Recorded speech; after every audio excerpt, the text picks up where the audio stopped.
खऱ्या अर्थानं व्यासपीठावर असणारी जी मंडळी, कार्यकर्ते मंडळी खरी प्रत्येक कार्यामध्ये आवर्जून भाग घेऊन प्रगती पथावरचा मार्ग शोधणारी ही मंडळी आहे. व्यासपीठावर सगळ्यांची नावं घेत नाही. आवाज वाढवा जरा, आवाज कमी होतोय बरं का.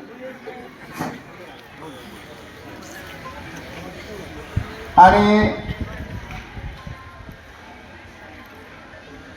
उच्च माध्यमिक विद्यालय कानगाव मग आहे गाढा वेला वजनी शिकरो मेला हेल पाडे पोरांनी एकदम शिक्षकाने त्याच्या आजवर हजर व्हायचं असं करता कामाच ना. कारण अतिशय सुंदर अशी शिक्षक श्रेणी ह्या कानगावच्या शाळेला भेटलेली.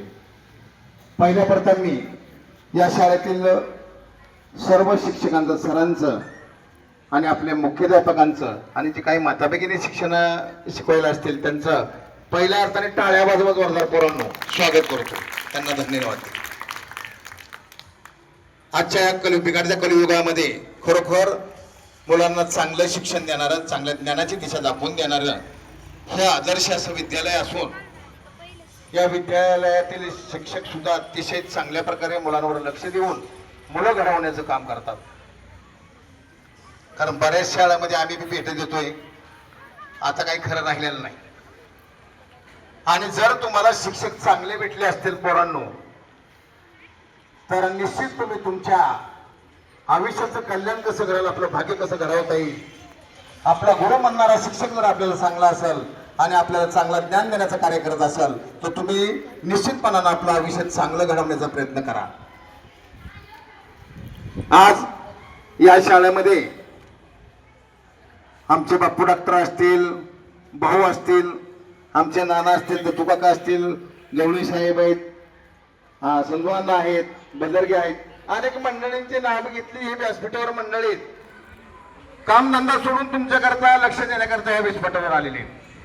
काहीतरी सेवा घडावी, आपल्या हातून काहीतरी चांगलं जनकल्याण हो, कार्य हो या उद्देशाने ही माणसं नेहमी आदबत असतात. आणि आज ही लोक आपल्या शाळेमधल्या जर सरांना साथ दिली तर सर शिक्षक लोक आणखी तुम्हाला जास्त भर देऊन शिक्षण देण्याचा प्रयत्न करतील आणि आपली मुलं घडवण्याचा प्रयत्न त्या शिक्षक लोकांनी निश्चित केलेला आहे. आणि आज या वैष्णवी कुलतेचा अभिमान वाटतो की तिचा आज हा गुणगौरव समारंभ या ठिकाणी आपण आयोजित केलेला आहे, बक्षीस समारंभ आयोजित केलेला आहे. आणि असा हा गुणगौरव होत असताना हे मिळणं अतिशय भाग्याची गोष्ट आहे. आणि प्रत्येकाला भेटावं ही सर्वांनी जिद्द ठेवावी अशी मी परमेश्वर चरणी इच्छा प्राप्त करतो. रामकृष्ण हरी.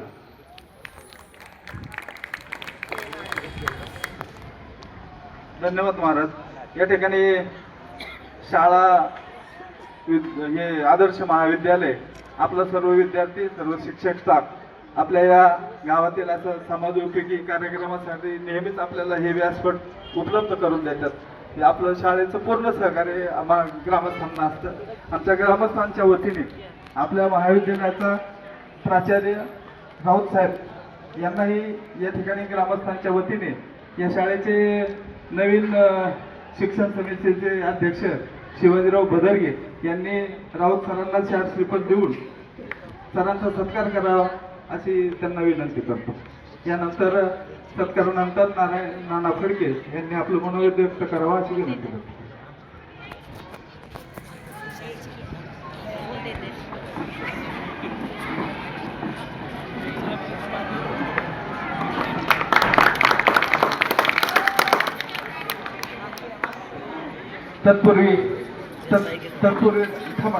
तत्पूर्वी डॉक्टर साहेब आपले दोन शब्द मनोगत व्यक्त करतील. डॉक्टरांना या ठिकाणी विनंती करतो. वैष्णवी रोहिदास बोलते.